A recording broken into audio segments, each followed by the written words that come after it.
Okay, shall we get started? Yes. Yeah, thank you. Yes. Thank you very much. Good afternoon, everyone. My name is Paul Kakamas. I'm Vice President for Program at Lifespan here. And on behalf of Anne Marie Cook, our President and CEO, who's in Albany today, the Board of Lifespan and all our staff, I would like to welcome Senator Charles Schumer to Lifespan. I'd like to welcome also his staff, local officials from Brighton and Fairport, local residents who have been impacted by robocalls, and the media to today's press conference. We are honored that you've chosen to speak at Lifespan today, Senator Schumer, on the persistent problem of robocalls, and in particular, scam calls that target older adults.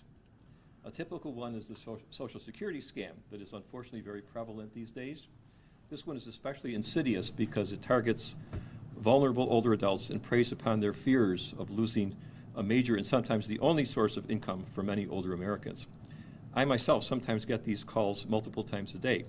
I can play you saved voicemail messages from my cell phone, my office phone. Tell them what they say. Tell them what they say. And they say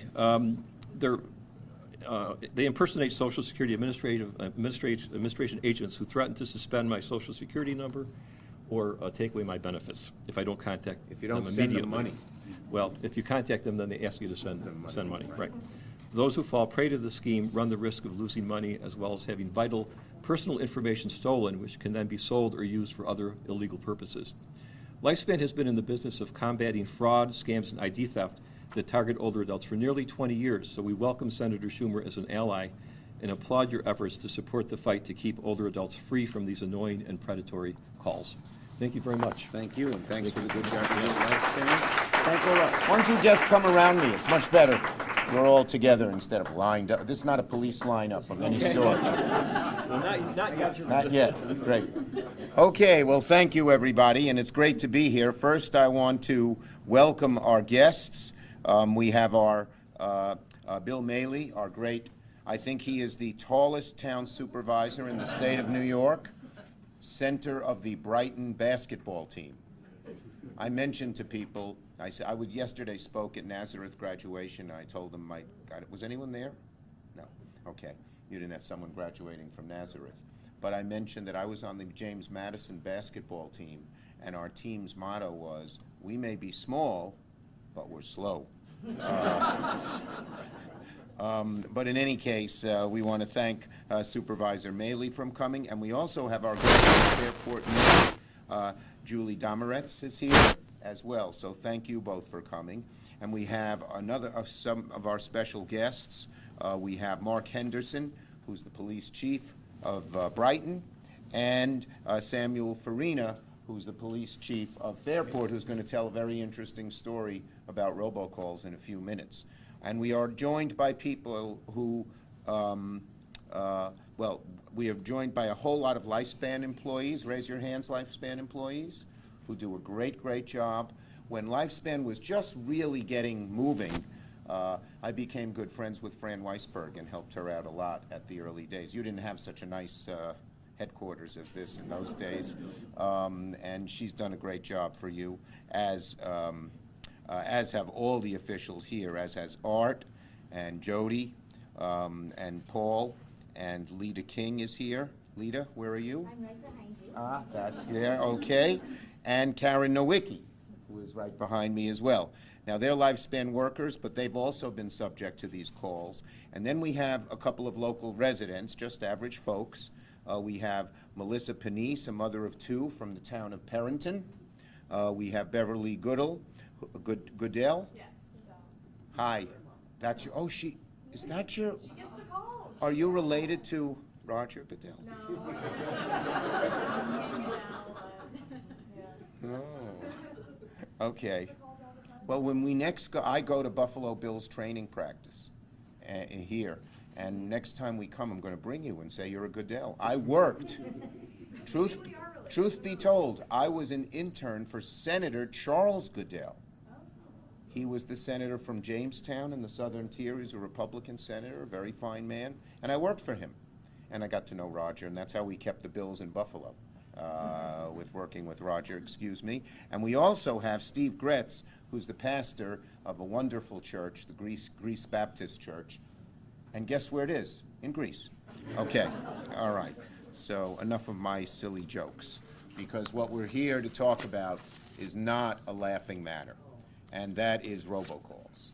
Everyone gets them, all the time. I always have dinner with my family, my larger family, my daughters and their spouses and my new grandson. And Sunday night, we're all sitting around the table and the phone rings. And you get up and you don't know the number and you don't know whether to pick it up. But, and this is personal to me, before I get into this, we'll hear from others, I have parents, I'm blessed. My parents celebrated their 70th anniversary 3 weeks ago. God willing, he's 95, God willing, he'll be 96 on Flag Day, June 14th. She's 90, and God willing, she'll be 91 on D-Day, June 6th. But can you imagine, I've gotten some of these calls at 3 in the morning, and when you have an elderly parent or someone you know is sick, or anybody, a child who's out, and you get a call at 3 in the morning, what's your first reaction? God forbid, I hope that's not the call I've always dreaded. So these calls can be serious, and they are scams. We just heard about one, and there's lots of them. They say, I'm from a credit agency. You didn't pay your bill. We're going to come and arrest you unless you call this number, give us your credit card number, and send us $3,000. They're outrageous. So they're more than annoying. And they're dangerous. They're life-threatening. Because if you get a whole lot of these and you shut off your phone and then you get a call that you really need, there's a real danger there too. So this is serious stuff. And if you think it's just an occasional annoyance, no way. In April, residents of Monroe County, of the Rochester Finger Lakes area, got 13 million robocalls. Now, we have about 1 million people between Monroe County and the surrounding counties, 1 million people, 13 million robocalls. That's on average 13 a person. Since January 1st, the number in the Rochester Finger Lakes area is 54 million. And no one deserves to have a robocall, particularly at 3 a.m. No one deserves to be ripped off. But whether you're on a landline, a smartphone, or even me, I'm not too advanced. I have a flip phone. But you still get them. And in fact, the Amber of Buffalo, we were just in Buffalo talking about this, she got a robocall, a fake robocall, while we were talking. Courtney, your counterpart, Courtney. Yeah. So this is really serious, very serious stuff. And let me just go over what happened. You may remember there was a rash of these robocalls in the early 2000s. And then I was one of the leaders. We established something called a no-call list, do not call list. And you could call up and say, my number, 234-5678, I don't want to get any calls. And you didn't for about a decade. And now they've started up again, and they're worse than ever. What has happened? Why doesn't the do not call list, that's what it's called, the do not call list, why doesn't the do not call list work anymore? Technology. The bad guys have found ways around the good guys. And the technology allows them to do two things. Number one, they can push a button and make 1 million calls. But even worse, they can disguise where it's coming from. So the number that comes up on your phone or screen is not where the call is coming from. That means you don't, and when they disguise them, by the way, they'll often use a 585 area code. So you think it's your neighbor. They're even so sophisticated they can use the first 3 digits. That's, a familiar, let's say you're 585334, and a lot of the people in your neighborhood are 334. They can use that, and you think, whoa. But because they can disguise where it's coming from, they can't go after them, and they manage to make you pick up a call that you normally not. Large numbers of these bad people do it overseas. But you don't know they're calling from Nigeria or Albania or Paraguay because they disguise the number and it seems like they're calling from the town of Henrietta. And that's the problem here. So it's a serious problem. That's the bad news. Here's the good news. Wait, I have a few more things I'm going to say before I get to the good news. Yeah, let me just give you some examples of some of our guests here. So Melissa Panisse, who's standing right behind me, she's a mother of 2. She always gets calls coming from the 585 number, and she worries that it's from the school or the doctor. And our police chief, you'll hear what happened in the town of Fairport in a minute about that. But the basics are, the scammers identified people as officers of the police department, the local police department, and tried to hold victims for ransom, telling them their loved ones had been arrested. You know, I'm Chief Smith of the Fairport Police Department. Send in bail money or we can't let your loved one out, your son, your daughter, your husband, your wife, God, Lord knows. So this is serious stuff, okay? Here are some of the places. Here, I have a little poster here. Where is it? Here, watch this. Here are where some of the calls have come from. You see, and they may have all come from the same exact place, but look at this. Slovenia, Binghamton, Georgia, U.S., Georgia, Slovenia. This is Albany office. That one was it. And whose is this? That's my phone. This is Amber Goodell's. Amber Ford. Amber, yes, Ford. It's All different, hard to it's keep okay. track. I know. This is Yeah. Amber's phone, Just from like a week ago. just a week ago. Yeah. Those are all the places it came from. Yeah. Is that amazing? It is. Yeah. Something. Okay, so what's the good news? The good news is there's a way we can stop this. This is one where relief is really on the way. You know, it's like offensive warfare, defensive warfare. The bad guys find a way to get through, we find a way, do not call us to stop them. Now they found another way to get through, and we have found a way to stop them. And I am here to say that there's new legislation called the Trace Act that will stop these calls cold. It won't stop every single one, but it'll stop the overwhelming majority, like 99%. And the Trace Act, is that a robocall? The Trace Act is sponsored by bipartisan, John Thune, Republican of South Dakota, Eddie Markey, a Democrat of Massachusetts.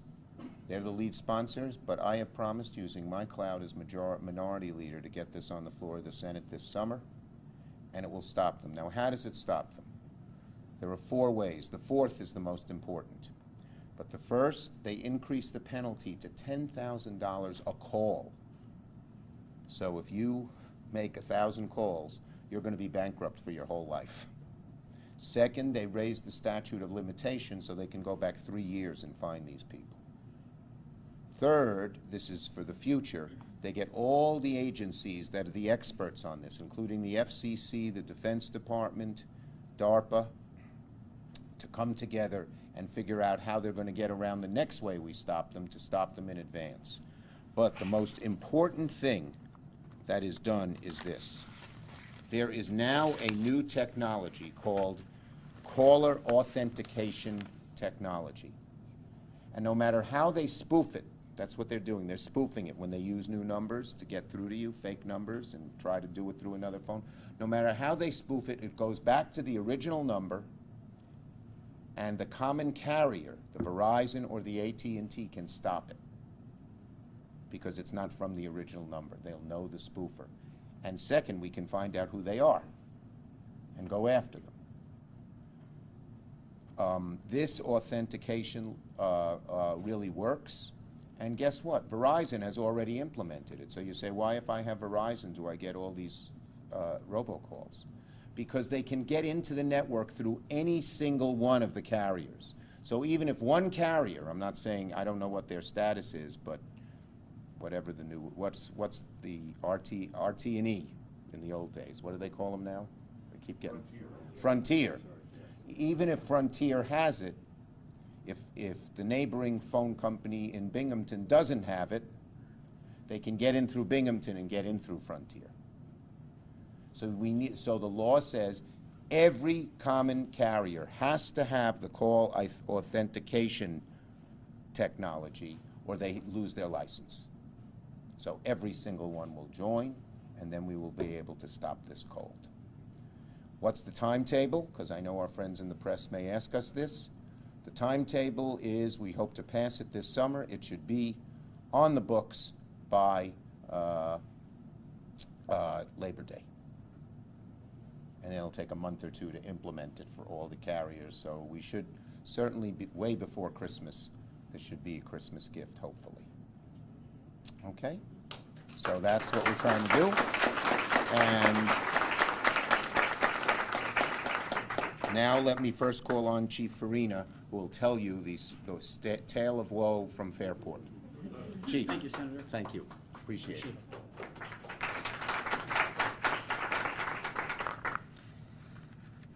If the supervisor of Brighton is the tallest, then I am the shortest chief in the county. Height has nothing to do with Okay, how good. you are. So common to our police department. He may be a terrible basketball player for all we know. Oh, I can tell you I am. Common to our police department are citizen complaints received on a daily basis that include the following: annoying, aggravating, harassing cell phone callers who state your computer warranty is expired, your social security number has been suspended, the IRS is coming to arrest you for tax fraud, and most recently in Fairport, the Fairport police have your loved one in custody and needs bail in the form of Google cards ASAP. So no one is immune from these harassing, annoying robocalls and scams that have increased in intensity, frequency, and brazen behavior. For example, the Fairport police continue to investigate several spoof-related scams or calls that show our official administrative phone number, giving the call taker the belief that the police are actually calling. These scammers are using the police department number to defraud others under the pretense of obtaining bail money. Thankfully, we have a close-knit community that quickly call us to verify that, and we were able to put an end to that. When we address those who are victims of chronic robocalls or scams, we continue to be frustrated as police officials with our inability to locate these individuals responsible because they're overseas, unidentifiable, or unable to be traced. This is promising legislation that is welcome and much needed law to combat this telecommunication form of harassment and fraud. You are an nothing. You may change your mind in a minute. And a funny police chief. The TRACE legislation is a great start to promoting accountability with our cell phone carriers and a big win for those who are being constantly annoyed by those callers who are true predators who feel they are untouchable. We applaud the efforts here by our U.S. Senators to take on this important matter, and we welcome this legislation with open arms. You are an excellent police chief. Thank you. Thank you. And next we have Melissa Panisse from Perrington, mom of two. Yep. Thank you. Like the senator said, I'm a mother of 2 young children, and I have a job. And so in addition to my day job, I may be waiting on phone calls from the doctor's office or the teachers. And then there's always the unexpected phone calls from the school nurse or daycare that your child has a fever. Every time we get one of these calls, we hesitate. We're like, do I need to answer this? Is this real? And that hesitation is a draw on my energy and my attention and my time. And there's a good chance that I'll miss what I was waiting for. In addition to that, I'm also helping my mother with her health care. And so there's a lot of phone calls that I need to receive. And I think that this act will help us to be more reasonably assured that the phone calls that we receive are actually valuable of our time. Thank you. Great job. We have some very articulate guests here. And finally, we have 2 people from Lifespan, including Lifespan's anti-scams coordinator, that's Lita King, and a social worker who's gotten a lot of these, Karen Nowicki. Why don't you guys step right up? Well, as an advocate for older adults, I see this happening on a daily basis. I see the frustration that our older adults face. I see the devastation of them losing money because they've sent it out of the country and there's no way to get that money back. I see how fearful and embarrassed they are when these calls come in and they do fall for that scam.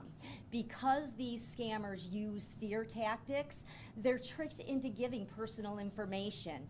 They're tricked into sending that money in a way that can't be traced. And this, again, for older adults who have no ability to recoup that money can be truly devastating.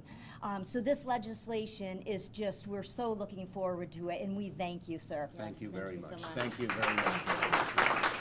Last but not least, we have Pastor Gretz of the Greece Baptist Church. Well, thank you. As a pastor, I don't have the alternative of just turning my phone off. I need to be available in case of an emergency any time of the day or night. I get these calls all the time. As you mentioned, usually they have the 585 area code, and they often have the same first 3 digits of my phone number. And also, as pastor of the church, I have many members who tell me stories of being harassed, and I'm particularly concerned about many of my senior members, some of whom have been scammed in this time. So thank you for your leadership on Thank you, this. Pastor. So as you can see, this is a problem that affects so many different people in so many walks of life, and why there's an imperative that we have to end it. And actually, Amber's grandma got some of these scam calls. Is that right, Miss? She gets the computer one, we gotta fix your computer, or you got the social security. Yeah, thing. yeah. Well, thank you very much for being here. We're ready for questions on this subject first from the press. Being that some of them are coming from offshore, will this be affected? I know you said it's because it's coming through and routed through, but Yeah, but it'll block the calls. Yes, it'll be effective. It'll be harder to catch them when you find out who's doing what, but even in those cases, when they want money, which is many of them want, a credit card can be traced to them, and we can try to get them. We can also get the credit card companies to stop sending them any money.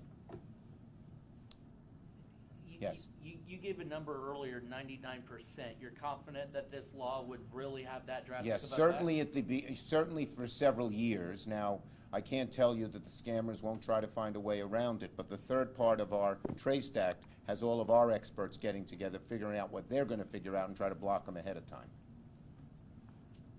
Okay? All right, we can go to other subjects from the media. Yes, sir.